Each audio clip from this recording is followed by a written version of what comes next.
Hi, good evening. It's Monday, December 22nd, about 6:10 p.m. and I hadn't planned on going live, but half my family is out at a Magic the Gathering tournament and the rest of them are just doing their own thing. So I thought I'd take maybe half an hour and hang out on live.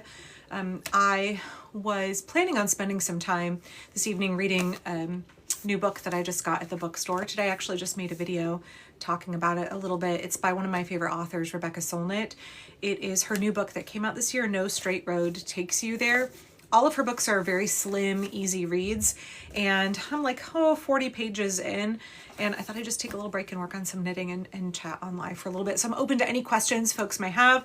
I also grabbed some of my favorite books from the year and thought I'm happy to talk about those if people are interested in having recommendations, getting recommendations, especially for books on nonviolent resistance. Always happy to talk about those, but definitely open to discuss anything that people are interested in chatting about as well. Probably be on here for maybe 30 minutes or so. I am scrambling right now to finish Christmas presents. So this is going to be, you can't tell because it's upside down, but this is going to be a sweater for one of my kids. I have a lot of yarn that has been gifted to me over the years. I'm a big spinner as well as a knitter, and people tend to just give me yarn and also fiber for spinning. So I rarely end up having to buy it. I have a big stash of yarn that I knit from, but that means that I'm constantly trying to find patterns that work for whatever couple of hanks of yarn someone's given me. One of my friends from college, actually, we didn't overlap in college, but she overlapped with my husband, who's 4 years older than me. She lives in Portland and she has a yarn blog, and so she often reviews yarn, and yarn companies will just send her far more than she could possibly knit. So sometimes she'll gift me yarn, and then I do a lot of knitting for cancer support groups and for other charities, but also for friends and family. So yeah, and also sometimes for myself. Sometimes I'm wearing things that I've knitted as well. So yeah, I hope everybody is doing well. It's quite rainy in Portland, Oregon this evening, and it gets dark here really, really early. I spent some time earlier today doing baking. One of my friends is, under the weather, not doing well. And so I went to take them some gingerbread and some gooey ginger bars that I had made this morning. And then I swung by the bookstore to pick up some crossword puzzle books. And then also my very favorite Rebecca Solnit book entitled Hope in the Dark. Excellent read. I've reread it 3 times this year, and while I was there I picked up this one, her new one, No Straight Road Takes You There, and I'm really enjoying it so far. So after I get off live, I will probably spend some more time reading this. I might finish it tonight or by tomorrow. I think it's only 150 or so pages long. Yeah, I read an awful lot. Most of what I read for fun, I read on audiobook while I'm knitting or, doing editing on the computer, or I'm doing housework or garden work. I listen to an awful lot of audiobooks. But if it's something that's not for strictly pleasure, if it's not a novel, then I tend to read paper books. So I also, thank you for being such a constant source of important information. Thank you. I appreciate that. I'm doing my best. I'm muddling along. I also made an effort. I have the past year or so, I was purchasing a lot more digital books that I could just read on my phone. And then this year I'm making a concerted effort to buy more paper books so that I could create a little resistance library so that folks in my local Indivisible chapter or my neighbors could borrow books and read them. So I'm trying to get that built up. So I'm definitely open to suggestions if there's something that you really, really enjoyed and thought that it would be worth sharing with me and folks in my community. I would love to hear about it. I have a lot of books on nonviolent resistance. The one I always encourage people to read first is From Dictatorship to Democracy. This is Gene Sharp. Some of Gene Sharp's books are like this, and you can get them free online, but this is a nice little intro, very quick read on, it's a conceptual framework for liberation is the subtitle. It's on nonviolent resistance strategies. Really, really good and informative read. And along with that, 2 of my other favorite books, these were recommended by folks in my Indivisible group, and they had been on my list for a while. Well, one of them had been on my list for a while, and the other one I was not familiar with. One is A Blueprint for Revolution by Sergej Popovich. Excellent book to read. This is very much about the movement in Serbia, the Otpor movement. The Subtitle is How to Use Rice Pudding, Lego Men, and Other Nonviolent Techniques to Galvanize Communities, Overthrow Dictators, or Simply Change the World. Really, really good book. It gets you to think much more innovatively, creatively. And then this one I think goes really well with it. This is An Uprising. Also excellent book on nonviolent resistance. And it talks about various movements around the world and some of the strategies that they employed, some of the things that like you might not have thought of if you're not really a student of history, especially of nonviolent resistance movements. Really, really good read. Definitely recommend all of those. I also this year have read On Freedom by Tim Snyder. I went and heard him speak here in Portland. He spoke for maybe a little over an hour, and I wish it had been longer. I could have listened to him talk endlessly. Just such an introspective, interesting evening. He really got me. This book, I think, excellent. A lot of people have read On Tyranny because it came out right, during the election. It was just all over. There were TikTok ads for it. Everybody was reading it. I got my kids the children's version. There's a graphic novel version. This came out this year, and I think if you read On Tyranny and it can feel really heavy, you should read On Freedom. He discusses the different kinds of freedoms and gets us thinking about what freedom means in ways I think a lot of Americans have not really conceptualized of. A really excellent read. And also, my training is in biology. I'm pulling up a link while I talk to y'all. My training's in biology. I was not really a big history buff before all of what we're experiencing now. And a lot of the knowledge that I have around history is the fact that stems from the fact that my 17-year-old is a huge history buff. Huge. So he would tell me about other movements in history, other liberation work that happened in other countries. And a lot of that was conversations that we had together. But I had not really been a strict student of all of these other movements. And so for me, I'm really interested in learning much more about particularly resistance in the Czech Republic and Václav Havel, who is somebody that Tim Snyder speaks of extensively. So that's sort of my next rabbit hole I think I'm going to go down after having finished this a couple months ago. Yeah. Feel free to drop any questions. I'm just talking about books since that's what I'm doing here. This excellent book, I bought a paper copy of this after having read it. What are you currently knitting? I'm knitting a sweater for one of my kids for Christmas. I'll show you in just a second. Let This Radicalize You by Miriam Kaba and Kelly Hayes. Such a good read. So I read it on digital copy from the library and I enjoyed it so much I bought it and read it again so that I could share it with friends. Kelly Hayes has a Substack. Definitely worth subscribing to and reading her Substack. Really good information about resistance organizing in the Chicago area especially. This book is incredibly encouraging and talks a lot about community building as well as resistance work. Really, really good. A lot about too, like how to have healthy conflict in community and disagree and still be able to work together. I think it's really, really important for a lot of us who are just getting in. Audrey says that they have this book too. Yeah, really important work for some of us who are maybe doing community organizing for the first time. Another book I read this year that I really enjoyed and I think is coming out in a couple weeks. This is Daniela Knitting Cult Lady's book, The Culting of America. And I've done a few videos on this. She sent me an advance copy, which was super nice of her. I really, really enjoyed this book. I am not really a student of cults other than having come out of like a Calvinist past and running in homeschooling circles where let's be blunt, where a number of the folks in our homeschooling group that came from conservative traditions, you could call those traditions very culty. When we lived on the Central Oregon coast, most of the homeschoolers there were IBLP, which is the same cult as the Duggar family. They're Gothardites. I would straight up say that they're a cult. So that's sort of my connection with cults is pretty much limited to evangelical offshoots. And so I found this book really interesting, really helped me connect a lot of the dots about what is happening in far-right American Christian culture. I think if you read this book when it comes out, another good one to add along with it is the book Jesus and John Wayne. Super good. I believe the professor, I can't remember her name off the top of my head. I think she's a professor at Calvin College, maybe. Great book. It came out 2016-ish. Really good for understanding the way that MAGA Christianity thinks and how they conceptualize of Donald Trump. So super good.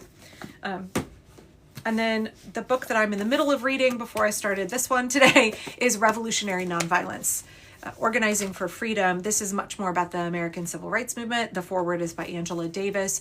I am maybe 40 pages in so far and really enjoying it, but I'm pausing to read this one and then I'll get back to it. So I try to read a book a week at least. That is nonfiction. And then I'm always reading lots of novels on audiobook especially. So yeah.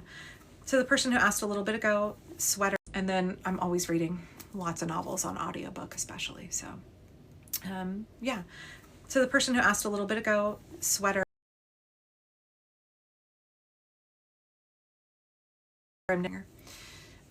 Yeah. My daughters benefit a lot more from my knitting than my sons, because they're done growing. So my 17-year-old is 6'7" and not done growing. And when he was about 13 or so, I hand sewed an awful lot of clothes for him and he outgrew them in less than 8 weeks. So I pretty much have decided that until he stops growing, I'm not going to knit or sew him any clothes because they don't last very long. And the same thing for my 14-year-old. He's probably going to eclipse me in height pretty quickly. He's maybe 5'11" and growing like a weed. So it's not worth the time. That's not true. My sons are totally worth it, but I would like, if I'm going to invest all of the time into hand knitting or hand sewing something, I'm going to wait till they've stopped growing. And my daughters are 21 and 23 and they're done growing, so I can knit them all of the good things. Yeah. Have you read Separation of Church and Hate? No, I have not, but I'm going to pull up on my, hang on a second here. I'm going to pull up on my laptop a document and add book suggestions. Thank you for recommending that. When I was at the bookstore earlier today, I went to Powell's on Hawthorne. I don't know if anybody on live is from Portland. Don't do that to yourself. Don't go shopping on Hawthorne right before Christmas. It was really bad trying to find parking. And I just stopped there because I was on the way to a friend's house, right? I'm trying to pick up this book for them, and Powell's was on the way. Crazy busy, but there was a whole long list of books that they had out on their recommended shelf. And I was like, I want to read all of these. Let's see. Separation. Thank you. I'm listing that, Separation of Church and Hate. Probably will go along well with, I read Dying of Whiteness earlier this year. Excellent read. Really good. I am trying much more to think about why it is, to try and wrap my brain around why it is that white rural America especially voted for Donald Trump consistently, like sometimes 3 times, why they voted for him. And part of that is that I have Trumper relatives in rural, very rural America. We don't speak anymore at all.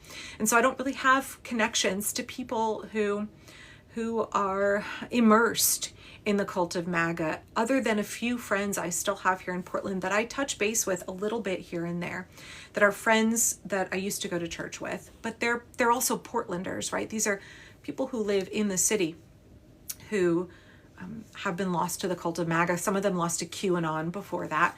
And so I'm really like, it feels really important to me to understand why so much of working class, struggling, blue collar, often poor America has voted for their own oppression over and over. And people get really mad at me when I talk about that subject. But I think if we want to be able to strategize and work our way out of this, we have to understand, why is it that Trump was a temptation in the first place? What is it about his message that was compelling and appealing to people? Someone said, thank you for the post about 90s Christian rock. Oh, you're welcome. I actually did a Substack post, and I had referenced Jars of Clay's song, Oh My God, in it. And so I went down a rabbit hole about what happened to them. And also, again, I mentioned in that video, Jennifer Knapp, like, well, but isn't that very much like what we're watching with MAGA Christianity, right? Evangelical America 15, 20 years ago was sort of forecasting where we would be today, the amount of closed-mindedness and hatred, the amount of like wanting a really homogenous, consolidated culture. in American evangelicalism, American Christianity. I never really considered myself an evangelical because I was Presbyterian and we're like a little bit snobby. But I definitely was very in a conservative part of the Presbyterian Church, PCA. But I think that if we look at what happened with the contemporary Christian music scene in the 90s and early 2000s, gosh, how much that is like what we are experiencing in this country right now. Because the contemporary Christian music scene, so much driven by profit, right? It's all about capitalism. It's all about marketing this Hillsong-esque product to conservative Christians or to Christians in general, but then also shaping the way that they think, shaping the culture to align with the Heritage Foundation or other conservative groups. Yeah, just pushing positive vibes. Thank you. Yeah, I didn't think anybody would watch that video about jars of clay. I wanted to read up on them. I wanted to figure out what happened to them because they were such an important part of my spiritual life, I think, at the time. And also their music was just so powerful. So it was really interesting to hear the way that they kind of fell apart as a band and the way that evangelical culture was responsible for that, the intolerance of it. Yeah. I hope you have a good and meaningful day. Thank you. I really am. I went and visited with this friend who's under the weather, and it was so good to get to see him after a couple of years of having been separated. I don't know if anybody else is like this, but starting in 2020, I just lost contact with so many people, or we would keep in touch a little bit over Facebook or, texting or had some group chats. But life just got really, really different. Part of that was I was caring for my mother who was on hospice. Part of it was that most of my friend circle was roller derby. And when your entire social group is formed around an in-person physical activity that you can't really replicate online, even though you're trying to have Zooms or whatever, it's not the same. And the fact that I had left the church, so I no longer had that church connection. I'd lost contact with all of those people. My life has been very, very different in the last 5 years. And now I just work all of the time. I don't keep up on Facebook with people. I don't see people in real life all that often anymore. So yeah. Hey, love your content from Gresham. Hi, how's it going out in the Gresh? My daughter and I were just out there the other day. We were looking for a Christmas tree. We didn't get one this year, unfortunately. I guess we still have a couple of days. We only do a little teeny tiny tabletop tree. That's been our tradition for a really long time because you don't have to have as many ornaments. You don't have to string as much popcorn and cranberries if your tree is only like this tall, and you can put it up high. The very first year that my husband and I got a Christmas tree, we had a standard poodle at the time. It was a rescue dog, and she ate all of the popcorn and cranberries off the bottom of the tree. And ever since then, for the last 25 years, we have had a little tabletop tree, and we've also always had standard poodles. So poodles get into all kinds of trouble. So, hi, John, how's it going? I'm happy to answer any questions that y'all have, anything you want to talk about. If you get a tree, I'll cover it. Oh, thank you. Oh, we're looking. I used to get our tree from a nonprofit that worked here in Portland, L'Arche Portland. They are an organization that was founded by Henri Nouwen. I don't know if anybody is familiar with Nouwen's work, but they're a ministry, an organization that works with adults with developmental disabilities, and they stopped doing their tree lot. So since then, we've had a hard time. Parkrose alum here, 85. I lived off 102nd and Beach, now hanging out with you from Morgan City. Hi, my parents, when they moved here from Florida to be by us, they lived on Beach. Really big house. It used to be a cherry orchard. And now obviously they're passed on, and there's another lovely family that lives there, which can be a little bit challenging, I think, for my children and for myself, living so close to the place where their grandparents lived, and now somebody else lives there. But I'm so glad that another family gets to call that place home. Yeah. Hello from Colorado. Hi. Is it snowy out there? It's really rainy in Portland. We're having a very mild winter. We've had very few fires in the fireplace. It's not been very cold. Me too. Gresham, Oregon. I had the unpleasure of seeing ice on Burnside and Hogan. Ice has been pretty active in East Portland the last week. There have been a couple of perk alerts I've not been able to make because I've been on the other side of town and I've not been able to get there in time. Usually the text that goes out if you are doing Me Grow Watch will say you have, only respond if you can get to the location in 10 or 15 minutes, and I've been too far away to get there. Yes, unusually snowy in Colorado. In Portland, we might get snow every couple years.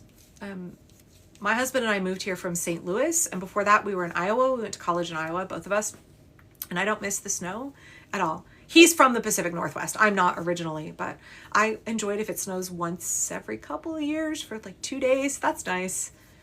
I wanted to ask about your knitting. Do you have a favorite yarn supplier for knitting? Oh, I mentioned this at the beginning of the live. People give me yarn and also fiber a lot. I have 3 spinning wheels, so I rarely have to buy yarn. If I'm gonna buy yarn, I try to go to one of our local yarn stores, although a number of them have gone out of business in the last few years, and so the options are more limited. If you're in Portland, there is a bookstore that I really love called Backstory Books and Yarn. They have new and used books, but they also sell used yarn. And so a lot of times if I have a smaller project, I'm going to make socks for somebody or a hat, and I need to purchase yarn, I'll go to Backstory and buy from them. In terms of like brands of yarn, I'm very partial to Malabrigo. I realize that it's not like really the most sustainable, especially because Malabrigo Rios, which is this cowl that I made like 10 years ago, is made out of Malabrigo Rios. It's super wash, and that means that it's treated, it's coated so that it doesn't felt when you wash it. So it's not really ideal, but I do love their colorways and I love their yarn. I'm also a big fan of Peace Fleece, or I was in the past. When I went to Grinnell in Iowa,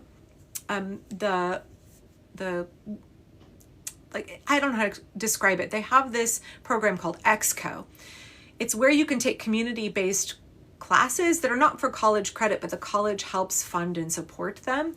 So one of the EXCO classes I took, they have like mechanics, or some like a cooking class, or like a bike mechanic class, all kinds of subject matter. I learned how to knit doing EXCO, and then I taught that class for 3.5 years. But my freshman year, one of the teachers, her parents owned Peace Fleece. So right from the beginning of knitting, I was a huge Peace Fleece fan.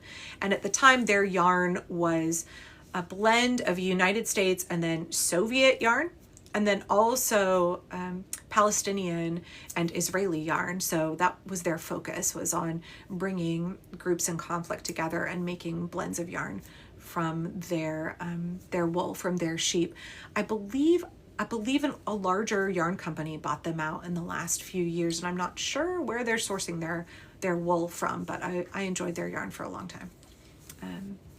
Yeah. I do a lot of spinning, so a lot of my knitting is from yarn that I've spun. I really love spinning alpaca. Here in Oregon, there's an awful lot of folks who have sheep and an awful lot who have alpaca, and people will just give me bags of raw fleece. And then I really enjoy skirting and scouring, and I have a whole setup in my backyard for scouring fleece. And then I have hackles and combs that I made, and cards as well, and then I spin it. I enjoy that whole process all the way from sheep to shawl, as much as the finished product. So yeah, thank you for your questions. I will nerd out on knitting and fiber arts any day of the week. I've knitted with probably, gosh, every fiber you could think of, from poodle hair to Kevia to camel. Yeah. I got to try spinning for the first time this month, but I'd love to have the chance to try again. I really recommend learning on a drop spindle. That's how I learned first. When we lived in Siletz, Oregon, there was the Yaquina Fiber Arts Guild, and it was a bunch of little old ladies. I was the only person there with a baby. I brought my baby with me, and they taught me how to spin on a drop spindle, and then people would loan me their spinning wheels. And then I shopped around on Craigslist until I could find a wheel that I could afford, and that's how I got my first wheel. And I think drop spindle spinning is really portable. It's really easy to learn on. And then for many years, I taught fiber arts classes at our homeschool co-op, and I would teach the kids. We would make our own drop spindles, then teach them how to spin on it. You meant it's your first time on a wheel. Yeah. If you want wheel recommendations, I have lots of opinions. I have a Louette S10. That's my first wheel. No, I don't like it. I don't like it. I'm looking to change out that wheel. I have a little Peggy that I got on Craigslist 3 years ago, and I really like that.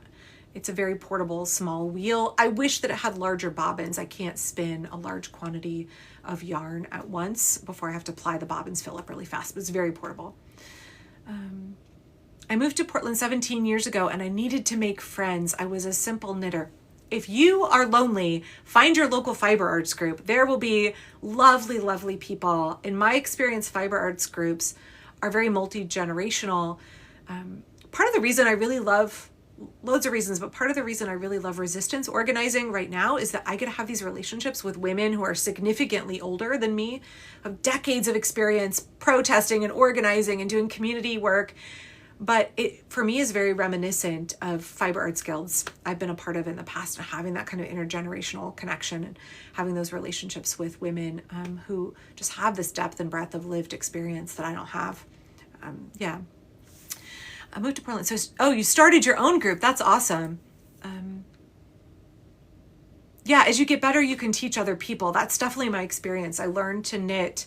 My friend Kathy, shout out forever Kathy, who taught me how to knit when I was a freshman in college. That gift has multiplied so much. I've probably taught hundreds of people how to knit. I used to teach at a yarn shop. I've taught at a homeschool group. Anybody who wants to learn how to knit, I will sit down and teach them. And when I did roller derby, when people get busted and, you know, they're on the sofa with their leg in a cast or they've torn their ACL and they need something to do, I've taught several people how to knit and gifted them yarn as kind of a rehab. What can you do to keep yourself busy when you can't skate? Yeah. Ooh, watercolors. I'm not a painter, but I think that's awesome to have a painting group, a watercolor group. Here in Portland for many years, there was a unschoolers art meetup that my daughters did where everybody would bring their watercolors or their sketchbooks, whatever kind of art they worked on, and they would hang out at a coffee shop called Anna Bananas. I think they went out of business. They had this whole large room that they would just let the unschooler teenagers hang out in and, you know, buy lots of coffee and pastries, and they would do art for many hours together. I think it closed, that group ended maybe in 2020 when the pandemic hit. I was a Montessori preschool teacher, so I knew how to teach beginners. Awesome. Mostly people wanted to drink wine. That's fair. That's fair. I have not been to any overlapping art or fiber arts and, you know, wine mom get-togethers at all. But I did do roller derby for many years, and most people in derby are very hard drinkers. Not everybody, there's a lot of sober people in derby, but a lot of the culture, especially around officiating, is very much around going to the bar after practice. My sister-in-law just started teaching my daughter and me how to crochet. We crochet and listen to audiobooks. I don't actually know how to crochet. I can do enough to do a border on something that needs it, but crocheting and knitting are so different to me. Crocheting, my brain has a hard time figuring out how to crochet. I do knit an awful lot and listen to audiobooks at the same time. Absolutely. And I love to knit and walk at the same time. If I'm going for a walk with my family, I take something really easy with me and I'll knit and we'll hike or what have you. You did derby too? Awesome. Where were you, Joy? I was at Rose City Rollers for many years and also Storm City up in Vancouver, Washington. I was one of their officials as well. There's such a shortage of officials that you can easily officiate for multiple leagues and they will be grateful to have you. So yeah. Yeah. What are y'all up to this evening other than hanging out with me on live? Anybody else have holiday plans or anything important that you're doing? Arizona Derby Dams. Oh, sweet. One of my favorite tournaments was in Tucson.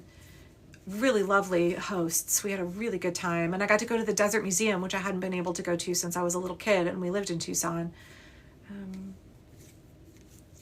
About to make spaghetti and meatballs. Awesome. Since 3 of my family members are at a Magic the Gathering tournament, they're going to bring home pizza, which is awesome. I didn't have to cook dinner tonight.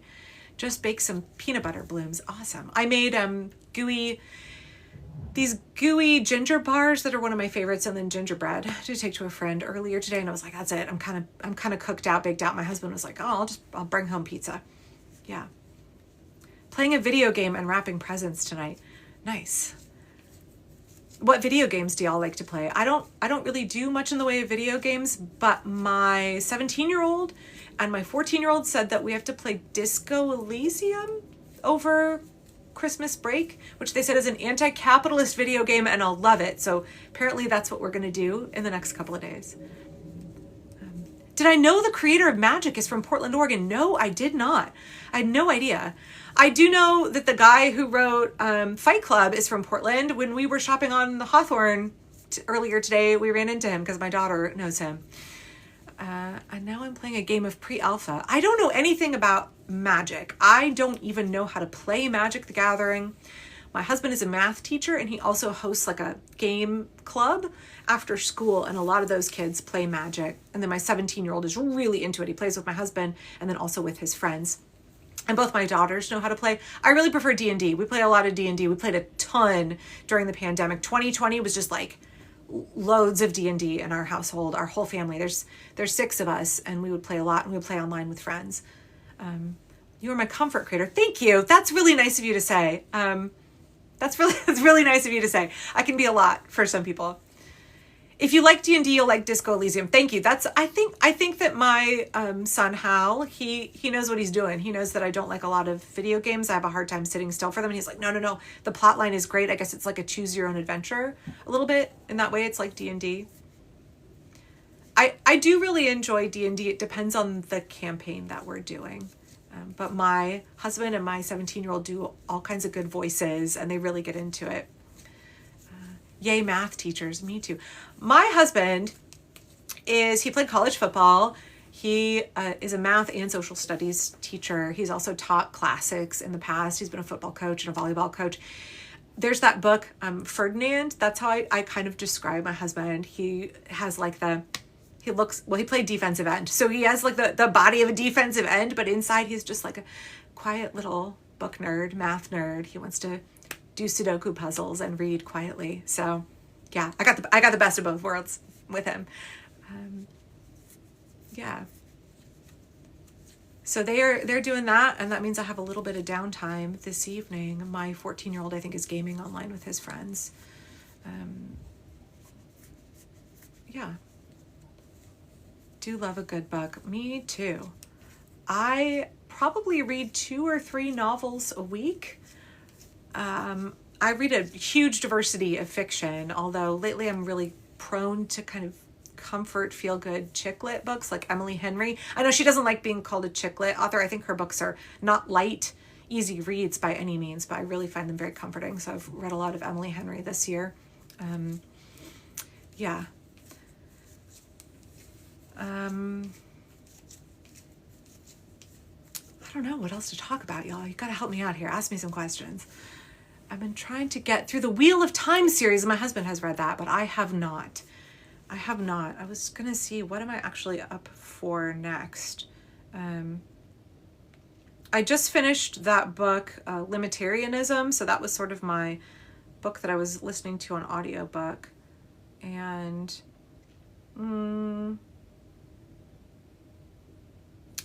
this got recommended I'm in this Scary Mommy book club on Facebook. One of my friends from college runs that and works for Scary Mommy. And when she first started working for them, she was like, could you please join this Facebook group, which I think now has thousands and thousands of people.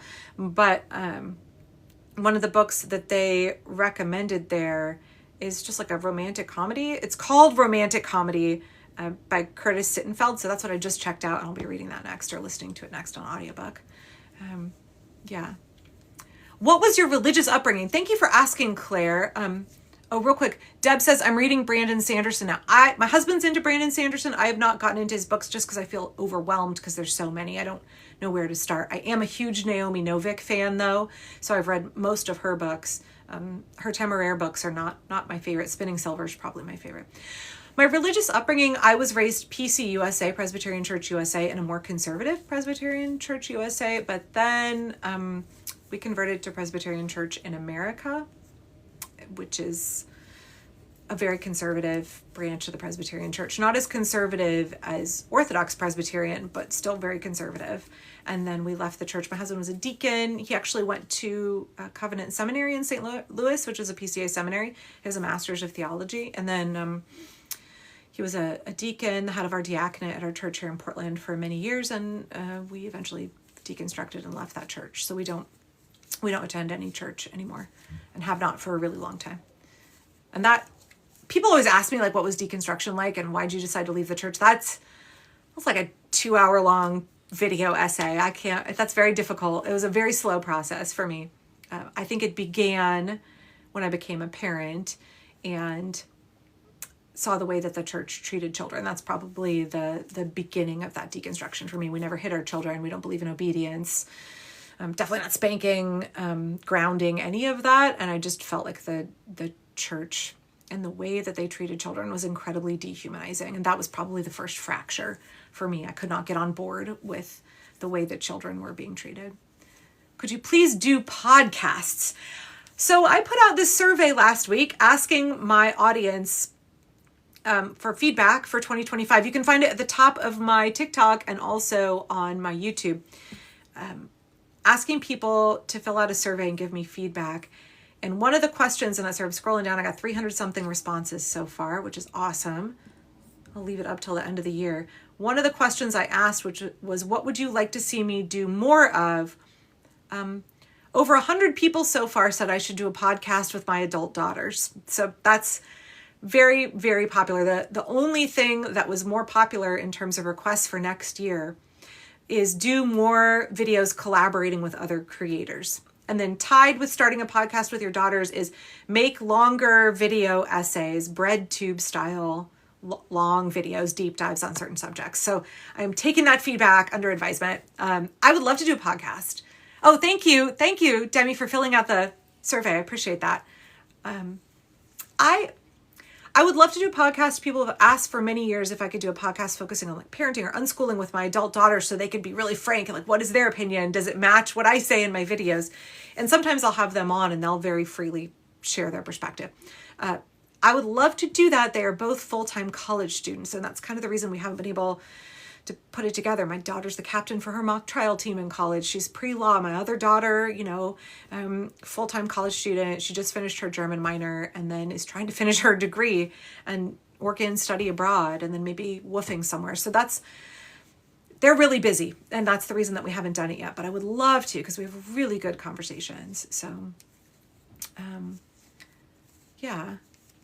Okay, so I am getting a notification. Someone says, Claire, ask your question again. I'm getting a notification that comments are being automatically filtered by TikTok, and so I'm not seeing everything that people are asking. I wish I knew where y'all found the energy. Have guests like Knitting Collab. Danielle and I have talked about collabing before, and I think we should. I really think we should. Where do we find the energy? I have a lot of energy. I'm a person who has a hard time sitting still and a hard time not doing everything. I used to criticize my mom a lot for puttering all the time. My mom also could never sit still. And I think it's just kind of how I am. I don't sleep all that much and I'm busy. It's why roller derby worked really well for me, because I could skate 3, 4, 5 days a week really, really hard for hours and get some of that extra energy out. So theology matters. Special needs mom. Husband is a progressive PCUSA pastor. Oh, hi, welcome.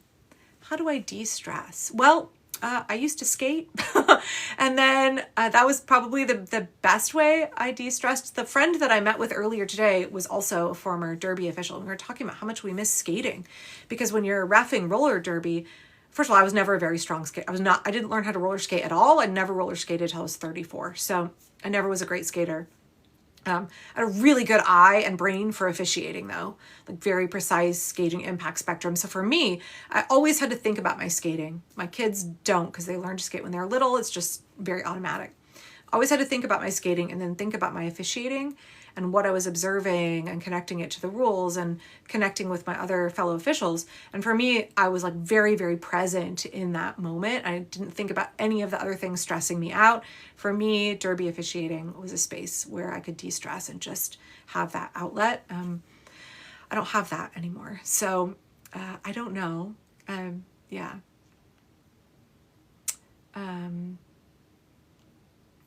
Sorry, I'm reading questions. How old am I? I'm 46. I'm 46. I'm totally open about how old I am. My husband's 50. I'm 46. My eldest kid is 23. She's the same age I was when I had her. So, yeah. If you've bottled that energy, well, I drink a lot of caffeine. So that may be part of the bottled energy that I have. I drink way too much caffeine. When you explain the connections between food scarcity, birth rates, and the myths around eugenics. Oh, yeah.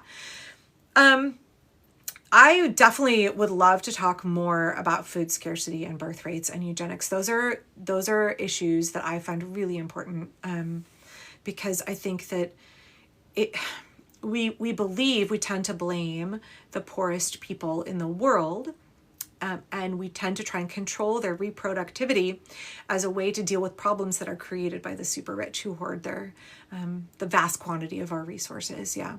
Have I ever climbed the Cascades? Claire, no. No, I've not, but I've climbed Mount Marathon in Alaska, in Seward, Alaska, when I was 16. I did that. That was really fun. You can climb the whole mountain and down in one day. Really, really fun. When I was 16, I backpacked around Alaska for a summer, and that was a life-changing experience. Any votes you ever regretted? Oh, yes. Yes, in my 20s, I was a registered Republican, so yes. Yeah, lots of votes that I regretted. Although I did, even when I was a registered Republican, there were a lot of times I could not stomach voting for the Republican on the ballot. Yeah. Found you from Unschooling and Permaculture. Hi, welcome. Have you been to Bend? Yes, many times to Ref Roller Derby. Bend is gorgeous, and the drive out to Bend is gorgeous. A+, do recommend the High Desert Museum out there. Yeah, that would be a good podcast. If I do end up starting a podcast, I would be really open to talking about whatever people want to talk about. I'm an open book, so whatever people would find interesting. Thoughts on our governor's race coming up? What are your thoughts on it? Because I was frustrated at our last governor's race and the one before that and the one before that, when Nicholas Kristof should have been able to run for Oregon's governor, but I don't know if I can swear on here. He effed up his registration. So I don't know if people know, Nicholas Kristof, who writes for the New York Times, is an Oregonian, and his family, I believe they have like a cider orchard. They have a big orchard, big farm. He was going to move back to Oregon. Oregon has a long history of really not great governors. Not great. And so he was going to move back here and run last time, but he voted in New York after the deadline. And so he didn't get to establish his residency here in Oregon. And so we ended up with Tina Kotek instead of Nicholas Kristof. And I don't know if he's going to run again this time. And yeah, Tina Kotek has to go, but who's challenging her? I don't know.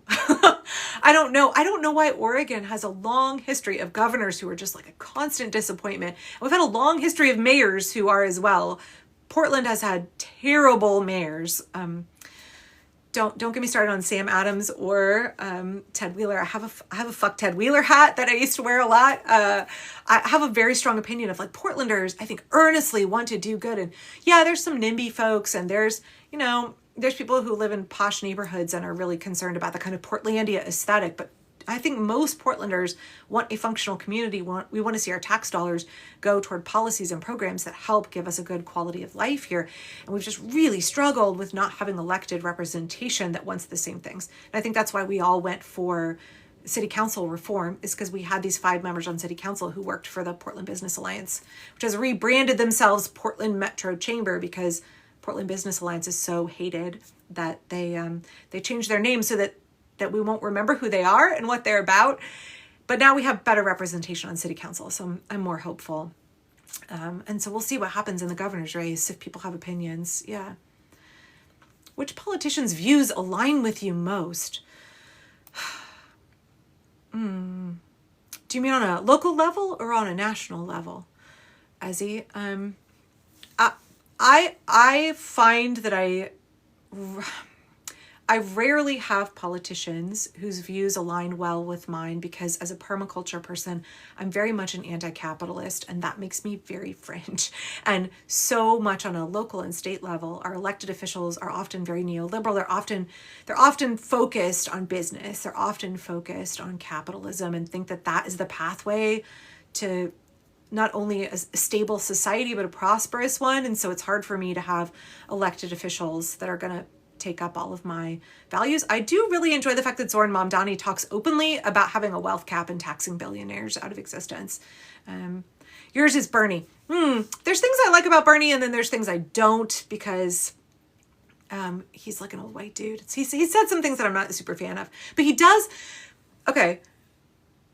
When I said earlier about how I think we have to understand why so many people in rural America, so many white folks voted for Trump, why so much of conservative America has been fooled by faux populism, Bernie, I think, treats Trump voters like human beings.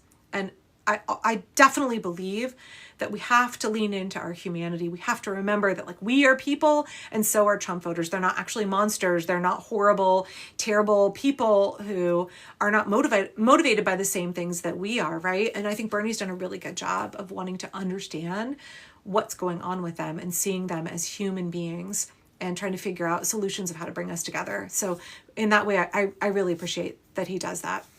It's the same way that AOC says that you either want human rights for everybody or you don't want human rights at all, right? She's constantly talking about how all of the good things that we all deserve, universal health care, a living wage, stable housing, that's not just for progressive, that's for everybody. She wants all those things for Trumpers, and I agree with her entirely about that. Yeah. Oh gosh, I don't think we live in a joke of a world. I think we just we're living through history. We live through a time where things are not, we know that things are not as they should be. And I think that gives us a chance to struggle and to organize and to get to shape the future. I actually put out a video earlier that was about this very subject in Rebecca Solnit's new book, No Straight Road Takes You There, about how the future is unknown and uncertainty is a really good thing. She talks a lot, well, in the 40 pages I've read so far, she talks about how we can change the way we view our relationship with history, that we can view it as something that we're just like being carried along in a current, or we can understand that we are participants in history, we're participants in the future, and we get to shape it. And I really appreciate that perspective. Yeah. Why are people hating on Miss Rachel? I don't watch Miss Rachel. We haven't had a TV for a long time and my kids are all older. So I've not really watched her to see what any of that controversy is. Many times I read or hear something and come to your page for your perspective. Thank you. I really appreciate that. Thank you, Joy. I'm not somebody who has a flawless perspective, right? Like a lot of times I am poorly informed or I may have a wrong opinion. And I really, really appreciate the back and forth.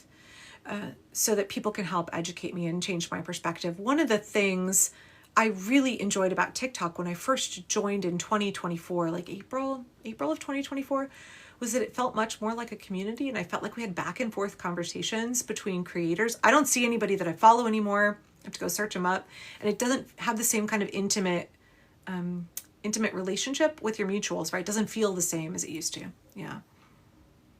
Have you listened to the You're Wrong About podcast? Oh, I love that podcast. Claire, that's one of my favorite podcasts. Yeah. Also Maintenance Phase, but You're Wrong About, I really enjoy. I've listened to that for forever. I think back when Michael Hobbs was on it, is when I first started. I think it's a great podcast. I really, really enjoy Maintenance Phase as well. Excellent podcasts. I was just looking on here to see if Michael Hobbs' other podcast, If Books Could Kill. I think that's pretty good. I've listened to some of that as well.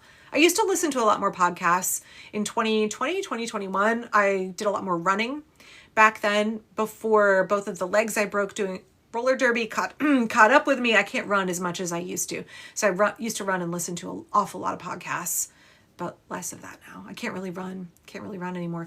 Turns out when you break bones when you're younger, then you end up with arthritis when you're older. So, yeah. There's a great You're Wrong About episode about trafficking. I'll have to listen to it. I'll have to go find it. Yeah. Yes. I was a roller derby referee for many years. I broke both my legs. I cracked my wrist. I've broken multiple fingers, and I tore my rotator cuff doing roller derby. So they say there's no prize for the prettiest corpse. So lots of people in roller derby, it's that like, right, break your body to save your soul or whatever people say. I have lots of mixed feelings about that because, yeah. What are some of the best derby names you've encountered? Oh gosh. I don't know if I could go down that list. There's too many good derby names, and more, a lot of derby athletes are using their real names and not derby names. Yeah. Oh yes, the broken bones. I had to retire. I was told I would walk with a limp for the rest of my life and I would never return to skating. And I went on, I ended up reffing. I was the head ref for WFTDA playoffs in Seattle right before lockdown. So Show them. Yeah. What resources did you use guiding your kids' political development? Oh gosh, none. I feel like I didn't guide my kids' political development. I let them guide their own political development. We just had conversations about policy and things that were impacting our lives and laws that we felt were unjust. And my children have done an awful lot to educate me. My 21-year-old in particular, who is a poli-sci major in pre-law, extremely political and has far more insight and knowledge into policy and case law than I ever could. So very much, I think my kids have done their own driving. And I think that's a lot of being an unschooler, right? Is we as parents are supporting. We're not really pushing our kids in any general direction. In fact, when my daughters were younger, they talk about how they almost got red pilled, right? There are all of these alt-right pipelines that were very easy for them to almost fall down. And my 17-year-old actually did a paper for college this last year about that as well. He definitely had that experience during the pandemic. Whatever, it's still ongoing. During 2020, at the beginning of the pandemic, during lockdown, there was so much gaming that was happening online. So many of his friends were playing D&D and other games online together, but then they would also watch a lot of video essays together and talk about them. And Hal was telling me how he would watch a video essay and then there would be the YouTube like next recommended video. And in 1 or 2 clicks, all of a sudden you're like down an alt-right pipeline that you would watch something pretty benign, but clearly tailored for teenage boys. And very quickly it would be red pill content. And so he had to be really hyper conscious of what he was being shown. And we'd have lots of conversations about the kinds of videos that were getting recommended to him. He had that kind of awareness and was able to bring it to me. We don't really supervise our kids very much on the internet. We just have conversations about it. We try and watch things with them or hang out with them, but we're pretty lax in that regard. Yeah.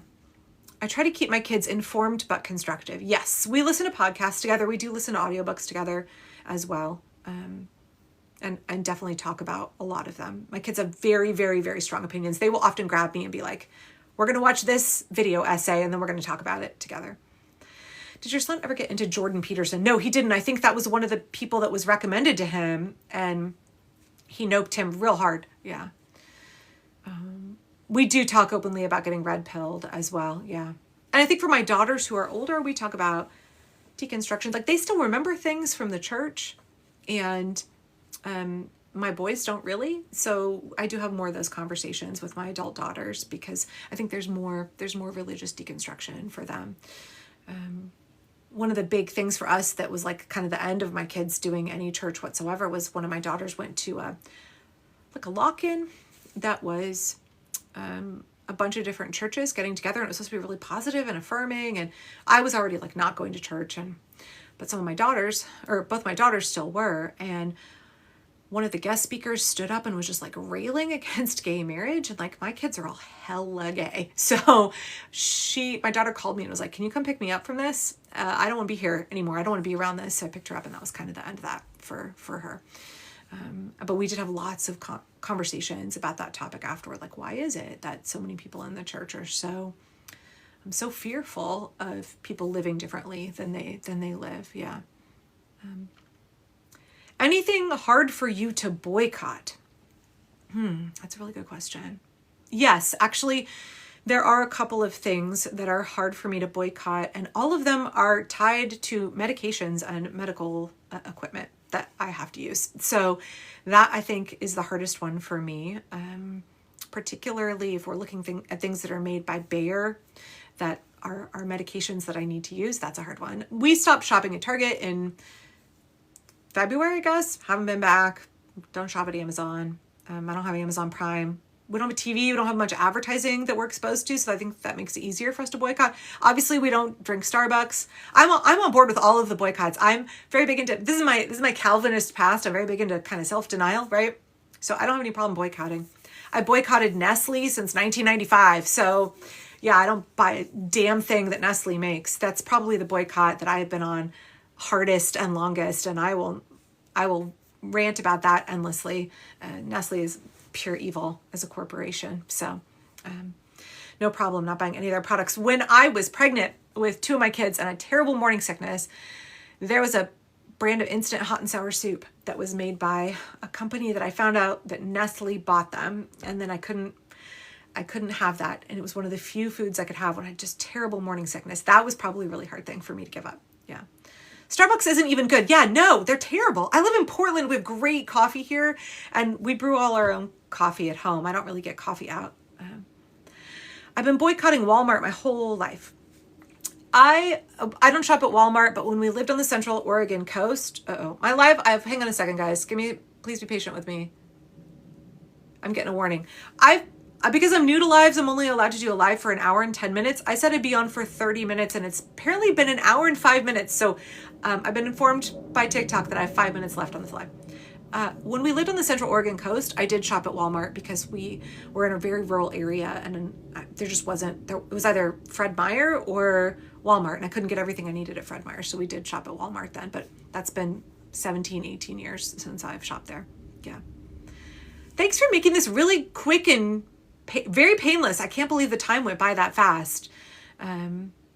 Yeah. If anybody missed the very beginning of this live, I just put out a video on this evening. I picked up today Rebecca Solnit's book, No Straight Road Takes You There.